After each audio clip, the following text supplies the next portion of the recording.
குழந்தைங்க எப்ப பார்த்தாலும் மொபைல் தான் பார்த்துட்டு இருக்காங்க அப்படின்னு வருத்தப்படுற பெற்றோர்களுக்கு மத்தியில 2வது படிக்கிற ஹர்ஷிதா ஸ்ரீயோட அம்மா கௌரி என்ன பண்ணிருக்காங்க, பொண்ணு எப்ப பார்த்தாலும் மொபைல் பார்த்துட்டு இருக்கா, அவளுக்கு தெரிஞ்சுக்கணுங்கிற ஆர்வம் இருக்கு, இன்னும் நிறைய நல்ல விஷயங்களை தெரிஞ்சுக்கட்டும் அப்படின்னு சொல்லி டெய்லி ஒரு புதிய வார்த்தையை அறிமுகப்படுத்துறாங்க.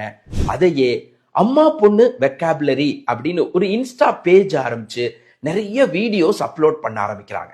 இதனால என்ன ஆயிடுச்சு அப்படின்னா, ஹர்ஷிதா ஸ்ரீ நிறைய புதிய புதிய வார்த்தைகளை கத்துக்கிற ஆர்வத்தை வளர்த்துக்க ஆரம்பிச்சிட்டாங்க. எளிதா எல்லார்ட்டையும் பழக ஆரம்பிச்சிட்டாங்க. மேடை பயம் முற்றிலுமா அவங்களுக்கு நீங்கிருச்சு.